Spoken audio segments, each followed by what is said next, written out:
4 கிரகங்கள் கும்பத்தில். கும்பம் உங்களுக்கு என்ன பாவம்? 9ஆம் பாவம், பாக்கியஸ்தானம். பாக்கியஸ்தானமும் அது பாதகஸ்தானம் அப்படின்னா அப்பப்போ சின்ன சின்ன ஒரு கெட்ட குணங்கள் அப்படின்றது மேலோங்கம் தான். அதை மன்னிச்சு ஏற்றுக்கணும், அதை சொல்லி புரிய வைக்கணும். அதனால் விலைக்கணும். நம்மளோட பெரியவங்க கிட்ட, அப்பா வழி சொந்தங்கள் கிட்ட எல்லாம் விட்டு கொடுத்துடணும். பூர்வீகம் சார்ந்து நல்ல விஷயம் அப்படின்றது வரும். சரிங்களா? சரி, இது மார்ச் மாதம் 15ஆம் தேதி வரைக்கும் தான் அவர் கும்பத்தில். அப்போ என்னோட அதீத புத்திசாலித்தனத்தால் இந்த விஷயம் கிடச்சிச்சு. உதாரணத்துக்கு சொல்லணும் அப்படின்னா, நம்மளுக்கு ஆசை இருக்கலாம், நம்ம நவகிரக ஸ்தலங்கள் போயிட்டு வரலாம் அப்படின்னு.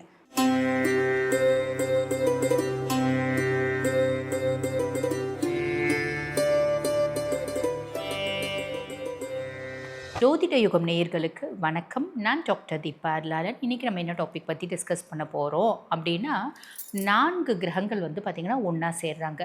சதுர்கிரக சேர்க்கை அப்படின்னு சொல்லுவாங்க, சதுர்கிரக யோகம் அப்படின்னு சொல்லுவாங்க. இது என்ன வீட்டில் நடக்குது, அதாவது எந்த ராசியில் நடக்குது அப்படின்னா, கும்ப ராசியில் 4 கிரகங்கள் ஒன்றா சேர்றாங்க. அந்த 4 கிரகங்கள் யார் யார் அப்படின்னா, முதல்ல செவ்வாய் பகவான் மார்ச் மாதம் முழுசுமே இருக்கார். அதுக்கப்புறம் புதன் பகவான் மார்ச் மாதம் முழுசும் இருக்கார். சுக்கிர பகவான் வந்து பார்த்திங்கன்னா ஏறக்குறைய மார்ச் மாதம் முழுசுமே மீனத்தில் இருக்கார். ராகு பகவான் ஆல்ரெடி கும்பத்தில் இருக்கார். அதுக்கப்புறம் சூரிய பகவானை பற்றி சொல்லணும் அப்படின்னா, சூரிய பகவான் மார்ச் மாதம் 15ஆம் தேதி வரைக்கும் கும்பத்தில் இருக்கார். அதுக்கப்புறம் வந்து பார்த்திங்கன்னா மீனத்தில் போய்ட்டுறார்.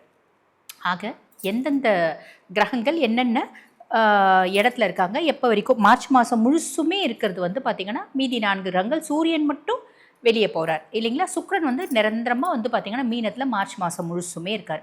அப்போ இந்த மார்ச் மாதம் உங்களுக்கு என்னென்ன மாதிரி, உங்கள் ராசிக்கு என்னென்ன மாதிரி நற்பலன்கள் வரப்போகுது அப்படின்னா, முக்கியமாக இந்த 4 கிரகங்களும் சுக்கிரனையும் வச்சு தான் நாங்கள் சொல்ல போகிறோம். என்னென்ன மாதிரி நற்பலன்கள் வரப்போகுது, ப்ளஸ்ஸும் இருக்குது மைனஸும் இருக்குது. ஒரு பாவத்தில் ஒரு கிரகம் உட்காடுறாங்க அப்படின்னா 90% ப்ளஸ்ஸு 10% மைனஸு, இல்லை 90% மைனஸு 10% ப்ளஸ் அப்படின்றது இருக்க தான் செய்யும். உங்கள் ராசிக்கு என்ன பலன் வரப்போகுது சட்டுன்னு பார்த்துடலாம் வாங்க. மிதுன ராசி அன்பர்கள், உங்களுக்கு இந்த 4 கிரகங்கள் கும்பத்தில். கும்பம் உங்களுக்கு என்ன பாவம்? 9ஆம் பாவம், பாக்கியஸ்தானம். பாக்கியஸ்தானமும் அது பாதகஸ்தானமும் அது. இந்த இடத்துல 4 கிரகங்கள். முதல்ல ராகு பகவான் பாக்கியஸ்தானத்தில், ஒரு ராட்சஸ், ஒரு அதிர்ஷ்ட கிரகம் அதிர்ஷ்டஸ்தானத்தில். இதை விட என்ன வேணும்? நான் ரொம்ப நாளாக ஆசைப்பட்டேன்ப்பா, எனக்கு வந்து ஃபாரின் போகணுன்னு ரொம்ப நாளாக ஆசைப்பட்டேன். எனக்கு ஆசை சின்ன வயசுலேருந்து வெளிநாடு போய் படிக்கிறதுக்கான வாய்ப்பு உண்டு. எனக்கு ரொம்ப நாளாக ஆசை வெளிநாட்டில் போய் வேலை செய்கிறதுக்கான பிராப்தம் உண்டு. எனக்கு ரொம்ப நாளாக ஆசை இங்கேருந்து 10 மலை முருகப்பெருமானை போய் பார்த்துட்டு வரணும், போகிறதுக்கான பிராப்தம் உண்டு. ஹையர் ஸ்டடீஸ் எனக்கு கிடைக்காது தெரியும் எனக்கு. நான் எம்பிபிஎஸ் இங்கே முடித்தேன், பாஸ் பண்ணிட்டேன். எனக்கு எம்டிலாம் போய் நல்லா சீட் எழுதி நல்லா பாஸ் ஆவேனா? பாஸ் ஆகிடுவீங்க, கவலையே பட வேண்டாம். ஆக ராகு இந்த மாதிரி பல நல்ல விஷயத்தை கொடுப்பான். மைனஸ் இருக்கா? இருக்குது. அப்பா கூட உறவு முறை அப்படின்றது கொஞ்சம் மெயின்டைன் பண்ணும். அப்பா நீங்கள் ஃபாரின் போகணுன்னு ஆசைப்பட்டீங்கன்னா அப்பா சப்போர்ட்டிவாக இருப்பார். ஆனால் அங்கே போயிட்டோடனே அப்பா எனக்கு வேண்டாம், அப்பா கிட்டே எனக்கு நிறைய கெட்ட குணம் இருக்குது அப்படின்ற மாதிரி தான் தோணும். ஒரு பெண்ணால் அப்பாவுக்கும் உங்களுக்குமான உறவு முறையில் ஒரு விரிசல் வரத்துக்கும் வாய்ப்பு உண்டு. மனுஷங்க அப்படின்னா அப்பப்போ சின்ன சின்ன ஒரு கெட்ட குணங்கள் அப்படின்றது மேலோங்கம் தான். அதை மன்னிச்சு ஏற்றுக்கணும், அதை சொல்லி புரிய வைக்கணும். அதனால் விலைக்கிடக்கூடாது. சரிங்களா? அது மைனஸ், சொல்லி புரிய வைக்கணும். ஓகேங்களா? இது ஞாபகம் வச்சுக்கோங்க. அதே மாதிரி இன்னொரு மைனஸ் என்ன, நான் ரொம்ப கஷ்டப்பட்டு இந்த விஷயத்துக்காக காத்துட்டு இருந்தேன். எனக்கு இந்த விஷயம் கிடச்சா போதும்னு ஆசைப்பட்டேன். உதாரணத்துக்கு சொல்லணும் அப்படின்னு வச்சுக்கோங்களேன், ஒரு பொண்ணு ரொம்ப நாளாக எனக்கு ஒரு காலேஜ் ஃபஸ்ட் இயர் படிக்கிறதுலேருந்து அந்த பொண்ணு மேலே க்ரஷ். இப்போ காலேஜ்லாம் முடிச்சு நான் வந்து பாருங்கள் ஒர்க் பண்ணி நல்ல ஜாபில் செட்டில் ஆகிட்டேன். கடைசியில் எங்கள் வீட்டில் பொண்ணு பார்க்குறாங்க, பார்த்தா அந்த பொண்ணு கல்யாணம் பண்ணி கொடுக்குறேன்னு சொல்லியிருக்காங்க. இப்போ அந்த பொண்ணுக்கிட்ட பழக ஆரம்பிச்சோன்னே நான் சண்டை போடுறேன். கிடைச்சதை காப்பாற்றிக்கணும். இந்த மாதிரி ஒரு நெகட்டிவ் இம்பேக்டை உண்டு ராகு இருக்கிறதுனால. ஸோ அந்த நெகட்டிவ் இம்பேக்டை ஓரம் கட்டுறீங்க, ஒதுக்கி வைக்கிறீங்க அப்படின்னா ப்ளஸ் மட்டும்தான். அதுக்கடுத்து உங்களுக்கு சூரியன் இருக்கார் 9ஆம் பாவத்தில், பாக்கியஸ்தானத்தில் சூரியன். ரொம்ப நாளாக பென்ஷனுக்கு ட்ரை பண்ணிட்டு இருந்தேன்ப்பா, கிடச்சிருச்சு. அப்பா ரொம்ப நாளாக நான் ஃபாரின் போகணுன்னு ஆசைப்பட்டேன். அப்பா ஃபுல் சப்போர்ட் பண்ணார். அப்பானோட சப்போர்ட்னால அம்மா வேணான்னாங்க. ஆனால் அப்பா சொன்னார், பொம்பளை பிள்ளை எதுக்கு ஃபாரின் அனுப்புறது, வேண்டாம். ஐயோ நான் வச்சுக்கிறது ஒத்த பையன், அவனை எப்படி நான் ஃபாரின் காமிச்சிடுறது, அவன் என்ன சாப்பிடுவானோ, குழந்தை அங்கே போய் கெட்டு போயிட்டானா அப்படின்லாம் எங்கள் அம்மா யோசிச்சாங்க. எங்கள் அப்பா சப்போர்ட் பண்ணார் அப்படின்ற ஒரு அமைப்பு. அதே மாதிரி நான் வந்து ஒரு தொழில் ஸ்டார்ட் பண்ணணும்னு நினச்சேன், எங்கள் மாமனார் எனக்கு சப்போர்ட் பண்ணார் அப்படின்ற ஒரு அமைப்பு. பெருசாக அவங்கக்கிட்ட ஆளுமை. நான் வந்து நீங்கள் சொன்னால் என்ன, நீங்கள் எது சொன்னாலும் நீங்கள் ஹெல்ப் பண்ணிட்டீங்கன்னா எது சொன்னாலும் கேட்டுக்கணுமா, கேட்டுக்க மாட்டேன் அப்படின்றதுலாம் டைரெக்டாக பேசக்கூடாது. நினைக்கிறீங்கன்னா மனசில் நினச்சிக்கோங்க, எதுவும் டைரெக்டாக பேசிக்கூடாது. விட்டு கொடுத்துடணும். நம்மளோட பெரியவங்க கிட்ட, அப்பா வழி சொந்தங்கள் கிட்ட எல்லாம் விட்டு கொடுத்துடணும். பூர்வீகம் சார்ந்து நல்ல விஷயம் அப்படின்றது வரும். சரிங்களா? சரி, இது மார்ச் மாதம் 15ஆம் தேதி வரைக்கும் தான் அவர் கும்பத்தில் இருக்கார். 15க்கு மேலே அவர் வந்து பார்த்திங்கன்னா மீனத்துக்கு போகிறார். மீனம் வந்து பார்த்திங்கன்னா உங்களுக்கு 10ஆம் பாவம், தொழில் ஸ்தானத்தில் சூரியன். தொழிலில் உங்களோட ஆளுமை அதிகமாகும், உங்களோட எனர்ஜி லெவல் ஜாஸ்தி இருக்கும், நிறைய விஷயத்தை யோசிப்பீங்க, செய்யவும் செய்வீங்க, சாதிக்கவும் சாதிப்பீங்க அப்படின்னு சொல்லலாம். ஓவர் கான்ஃபிடென்ஸ் கூடாது. என்னால் மட்டும்தான் முடியும் அப்படின்ற எண்ணம் கூடாது, அது மைனஸ். சரி, அதுக்கு அடுத்து இருக்க பிளானட் யார்? செவ்வாய் இருக்கார். செவ்வாய் பாக்கியஸ்தானத்தில். நிறைய மிதுன ராசி அன்பர்கள் வீடு வாங்குவீங்க, ரெஜிஸ்டர் பண்ணுவீங்க, கார் வாங்குவீங்க, ரெஜிஸ்டர் பண்ணுவீங்க, ஒரு ஆஃபீஸ்க்காக ஒரு இடம் வாங்குவீங்க, ரெஜிஸ்டர் பண்ணுவீங்க, திருமணம் அப்படின்றது ரெஜிஸ்டர் ஆகும், நல்ல வரன் அப்படின்றது வரும், நிறைய பேருக்கு கல்யாணம் அப்படின்றது நடக்கும். இந்த மாதிரி நிறைய நல்ல விஷயம் நடக்கும். கோவத்தை கம்மி பண்ணிடணும். நம்மளுக்கு வந்து பாருங்கள், சும்மா ஒரு ரெஜிஸ்ட்ரேஷன் போயிட்டு பில்டர்கிட்ட சண்டை போட்டுறக்கூடாது. கடைசி 1,00,000 பிடிச்சி வச்சுருக்கீங்க அப்படின்னா பில்டர் சொல்லுவான், இல்லை 1,00,000 நீ கொடுத்தா தான் நான் ரெஜிஸ்டர் பண்ணுவேன். அதெல்லாம் முடியாது. எவ்வளோ 60,00,000 கொடுத்துருக்க, 1,00,000 என்ன போடுறியா அப்படி சண்டை போட்டது கூடாது. அமைதியாக 60,00,000 கொடுத்துருக்கோம்ப்பா, இன்னும் 1,00,000 என்ன இருக்குது, ரெஜிஸ்டர் பண்ணுப்பா அப்படின்னு நல்லபடியாக பேசணும்.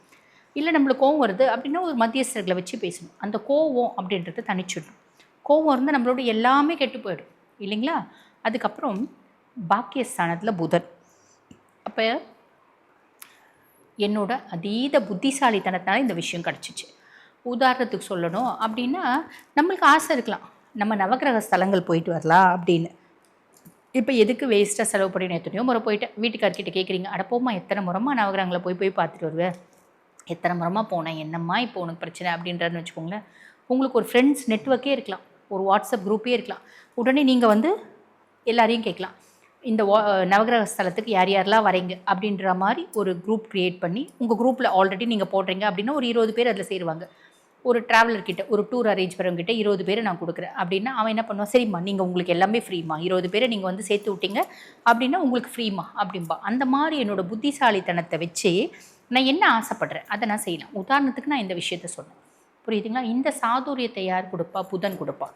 நெகட்டிவிட்டி ஏதாவது இருக்கா அப்படின்னா ரொம்ப வந்து கூட்டி கழிச்சு கணக்கு போட்டுகிட்டே இருக்கக்கூடாது. 20 பேரை சேர்த்தா இவ்வளோ கொடுக்குறான், அவன் நம்மையே வந்து 20 பேர் அவங்ககிட்ட சேர்த்துவானே, நம்மளே வந்து பஸ் எடுக்கலாம், நம்மளே போகலாம் அப்படின்னா நம்மளுக்கு டென்ஷனும் ஜாஸ்தி. அங்கே போயிட்டு வந்து நீங்கள் ஃப்ரீயாக போயிட்டு நிம்மதியாக போயிட்டு வந்துடலாம். நானே பஸ் எடுக்கணும், நானே லாபத்தை சம்பாதிக்கணும் போது டென்ஷனும் ஜாஸ்தி வரும். அந்த டென்ஷனையும் நம்ம அனுபவிக்கணும், நம்ம தான் முடிவு பண்ணணும். புரியுதுங்களா? ஸோ இது வந்து பாருங்கள், 9ஆம் பாவத்தில் 4 கிரகங்கள் இந்த மார்ச் மாதம் முழுசும் இருந்து என்னென்ன மாதிரி பலன்களை கொடுக்க போகிறாங்க அப்படின்னு சொல்லிட்டேன். அதுக்கப்புறம் மீனத்தில் சுக்கிரன் உச்சமடைஞ்சு மீனத்தில் உட்காந்துட்டுருக்கான். மீனம் உங்களுக்கு என்ன பாவம்? 10ஆம் பாவம், தொழில் ஸ்தானத்தில் சுக்கிரன். தொழிலில் ஒரு பிரம்மாண்டம்.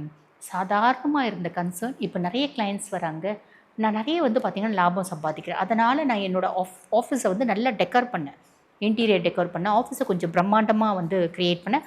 அப்போ தானே வந்து பார்த்திங்கன்னா எங்களது இது வந்து ரியல் எஸ்டேட் ஆஃபீஸுங்க, நிறைய கிளைண்ட்ஸ் வராங்க அப்படின்னு ஆஃபீஸ் லுக்காக இருக்கணும், நான் ரொம்ப நீட்டாக இருக்கணும். அப்போ தான் வந்து கிளைண்ட்ஸ் வந்து பெரிய லெவலில் நம்மக்கிட்ட சொத்து வாங்கணும்னு நினைப்பாங்க, இடம் வாங்கணும்னு நினைப்பாங்க. அந்த மாதிரி நம்ம ஆஃபீஸை வந்து பார்த்திங்கன்னா நல்ல பிரம்மாண்டமாக வந்து டெவலப் ஆகிறதுக்கான காலகட்டம். அதே மாதிரி தொழில் ஒரு பெருத்த லெவலில் முன்னேற்றம் அப்படின்றது அடையும். ஒரு இடத்துல வேலை செய்கிறீங்க அப்படின்னாலும் பெண்களால் ஆதாயம், பெண்களால் முன்னேற்றம், பெண்களோட சப்போர்ட் அப்படின்றது பரிபூர்ணமாக கிடைக்கும். ஆக இந்த பிளானட்ஸ் என்னென்ன மாதிரி நல்ல விஷயங்களை கொடுக்க போகிறாங்க, எந்தெந்த விஷயத்தில் கவனமாக இருக்கணும் அப்படின்றது உங்களுக்கு சொல்லியிருக்கேன், புரிஞ்சிருக்கும்னு நினைக்கிறேன். வாழ்த்துக்கள். இப்போ நான் சொன்னது வந்து பார்த்திங்கன்னா உங்கள் ராசிக்கான மார்ச் மாதம் வரக்கூடிய பொதுவான பலன்கள்.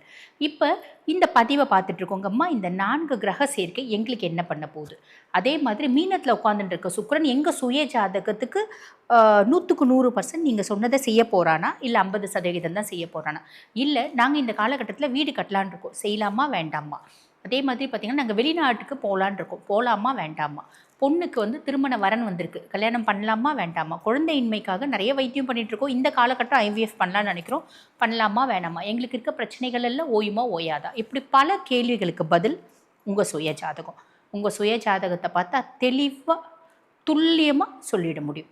ஆக உங்கள் சுய ஜாதகத்தை என்கிட்ட பார்க்கணும் அப்படின்னு விருப்பப்பட்டீங்கன்னா நான் பேசிகிட்டு இருக்கும்போதே எங்களோட வாட்ஸ்அப் நம்பர் கொடுத்துருப்பாங்க, அந்த வாட்ஸ்அப் நம்பருக்கு கால் பண்ணி அப்பாயின்மெண்ட் ஃபிக்ஸ் பண்ணி என்கிட்ட பேசிக்கலாம். தேங்க்யூ.